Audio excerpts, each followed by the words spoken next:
Mes chers frères et sœurs, nous vivons dans une dispensation des plus difficiles. Nous nous trouvons entourés d'un tourbillon de problèmes, de controverses et de complexités. Ces temps de tumulte ont été prédits. Ils inciteraient le cœur des hommes à la colère et les égareraient. Cependant, il n'a jamais été dans l'intention de notre Père céleste de nous laisser seuls dans ce labyrinthe de difficultés personnelles et de problèmes sociaux. Dieu nous a tant aimés qu'il a envoyé son Fils unique nous aider. Et celui-ci a donné sa vie pour nous.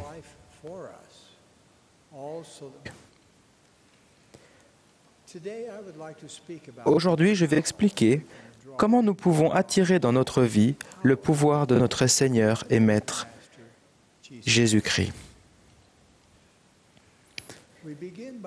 Nous commençons par apprendre qui il est. Il est impossible d'être sauvé dans l'ignorance. Plus nous en savons au sujet de son ministère et de sa mission, plus nous comprenons sa doctrine et ce qu'il a fait pour nous, et plus nous savons qu'il peut procurer le pouvoir dont nous avons besoin dans notre vie. Au début de l'année, j'ai demandé aux jeunes adultes de l'Église de consacrer chaque semaine une partie de leur temps à l'étude de tout ce que Jésus a dit et fait, tel que cela est rapporté dans les ouvrages canoniques. Je leur ai suggéré de faire des passages scripturaires relatifs à Jésus-Christ dans le guide des Écritures, l'essence de leur programme d'études personnelles. J'ai lancé cette exhortation parce que je l'avais déjà acceptée moi-même. J'ai lu et souligné chaque verset mentionné sur Jésus-Christ dans les 51 sous-titres du guide des Écritures. Lorsque j'ai eu terminé cet exercice passionnant, ma femme m'a demandé quelle influence il avait eue sur moi. Je lui ai dit « Je suis un homme différent ». J'ai senti un renouveau dans mon dévouement envers le Sauveur en relisant dans le livre de Mormon sa propre déclaration au sujet de sa mission dans la condition mortelle. Il a déclaré « Je suis venu au monde pour faire la volonté de mon Père, parce que mon Père m'a envoyé. Et mon Père m'a envoyé pour que je sois élevé sur la croix. » Nous, saints des derniers jours, nous appelons sa mission l'expiation de Jésus-Christ, qui a fait de la résurrection une réalité pour tous et de la vie éternelle une possibilité pour les personnes qui se repentent, reçoivent et respectent les ordonnances et les alliances essentielles. Doctrinalement, il est incomplet de faire allusion au sacrifice expiatoire du Seigneur par des expressions écourtées, telles que l'expiation ou le pouvoir habilitant de l'expiation ou appliquer l'expiation ou être fortifié par l'expiation. Ces expressions risquent vraiment d'égarer la foi en traitant l'événement comme si celui-ci avait une existence propre et des capacités indépendantes de notre Père céleste et de son Fils Jésus-Christ.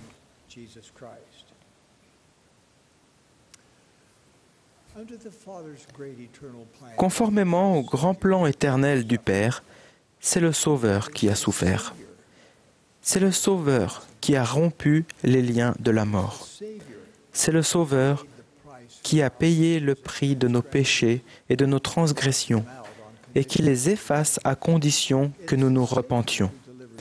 C'est le Sauveur qui nous délivre de la mort physique et de la mort spirituelle. Il n'existe pas d'entité informe appelée l'expiation que nous pouvons invoquer pour recevoir secours, guérison, pardon ou pouvoir. Jésus-Christ est la source. Les termes sacrés tels que expiation et résurrection décrivent ce que le Sauveur a fait, conformément au plan du Père, afin que nous vivions dans l'espérance dans cette vie et obtenions la vie éternelle dans le monde à venir. Notre compréhension du sacrifice expiatoire du Sauveur, l'acte essentiel de toute l'histoire humaine, ainsi que notre gratitude à son égard, seront plus profonds si nous l'associons expressément et clairement à lui. L'importance de la mission du Sauveur a été soulignée par Joseph Smith, le prophète, qui a déclaré avec insistance « Les principes fondamentaux de notre religion sont le témoignage des apôtres et des prophètes concernant Jésus-Christ, qu'il est mort, a été enseveli et est ressuscité le troisième jour et est monté au ciel. Et toutes les choses qui ont trait à notre religion n'en sont que des annexes. » C'est cette déclaration qui a poussé 15 prophètes voyants et révélateurs à publier et signer leur témoignage en commémoration du 2e millénaire de la naissance du Seigneur. Ce témoignage historique est intitulé « Le Christ vivant ». De nombreux membres ont appris ces vérités par cœur. D'autres savent à peine qu'il existe. Si vous voulez en savoir plus sur Jésus-Christ, je vous exhorte à étudier le Christ vivant. En consacrant du temps à apprendre ce qui a trait au Sauveur et à son sacrifice expiatoire, nous sommes attirés vers un autre élément clé permettant d'accéder à son pouvoir. Nous choisissons d'avoir foi en lui et de le suivre. Les vrais disciples de Jésus-Christ sont disposés à se démarquer, à se faire entendre et à être différents des gens du monde. Ils sont vaillants, dévoués et courageux. J'ai entendu parler de disciples de ce genre lors d'un déplacement récent au Mexique, où j'ai rencontré des représentants du gouvernement ainsi que des dirigeants d'autres confessions religieuses. Chacun m'a remercié des efforts héroïques et fructueux de nos membres pour protéger et préserver la force des mariages et des familles dans leur pays. Il n'est ni facile ni automatique de devenir des disciples aussi puissants. Notre attention doit être rivée sur le Sauveur et sur son évangile. C'est mentalement très exigeant de s'efforcer de se tourner vers lui dans chacune de nos pensées. Mais lorsque nous le faisons, nos doutes et nos craintes se dissipent. Récemment, j'ai entendu parler d'une jeune lauréole intrépide. Elle devait participer à une compétition pour son école au niveau régional. Le même soir où elle s'était engagée à participer à une réunion de société de secours de Pieux. Lorsqu'elle s'est rendue compte du conflit et a expliqué aux officiels de la compétition qu'elle devrait partir avant la fin pour assister à une réunion importante, ils lui ont dit qu'elle serait disqualifiée si elle le faisait. Qu'a fait cette lauréole des derniers jours ? Elle a tenu son engagement de participer à la réunion de société de secours. Et comme promis, elle a été disqualifiée de la compétition. Lorsqu'on l'a interrogée sur sa décision, elle a simplement répondu « Eh bien, l'Église est plus importante, non ?» La foi en Jésus-Christ nous pousse à faire des choses que nous ne ferions pas autrement. La foi qui nous motive à agir nous donne davantage accès à son pouvoir. Nous accroissons également le pouvoir du Sauveur dans notre vie lorsque nous contractons des alliances sacrées et que nous les respectons avec exactitude. Nos alliances nous lient à lui et nous donnent du pouvoir divin. En disciples fidèles, nous nous repentons et le suivons dans les eaux du baptême. Nous avançons sur le chemin d'alliance pour recevoir d'autres ordonnances essentielles. Et heureusement, le plan de Dieu prévoit que ces bénédictions soient offertes à nos ancêtres qui sont morts sans avoir eu la possibilité de les obtenir dans la condition mortelle. Les hommes et les femmes qui respectent leurs alliances cherchent des moyens de se préserver des souillures du monde afin que rien n'entrave leur accès au pouvoir du Sauveur. Une femme et mère fidèle a récemment écrit « Nous vivons en des temps troublés et dangereux. Combien nous sommes bénis d'avoir la connaissance accrue du plan de salut et les conseils inspirés de prophètes, d'apôtres et de dirigeants aimants pour nous aider à naviguer en toute sécurité sur ces mers démontées. Nous avons mis fin à notre habitude d'allumer la radio le matin. À la place, nous écoutons maintenant un discours de conférence générale sur notre téléphone portable chaque matin pendant que nous nous préparons pour une nouvelle journée. » Fin de citation. Un autre élément qui permet d'attirer le pouvoir du Sauveur dans notre vie est de tendre la main vers lui avec foi. Cela exige un effort diligent et de la concentration. Vous souvenez-vous de l'histoire biblique de la femme qui souffrait depuis 12 ans d'un problème de santé débilitant?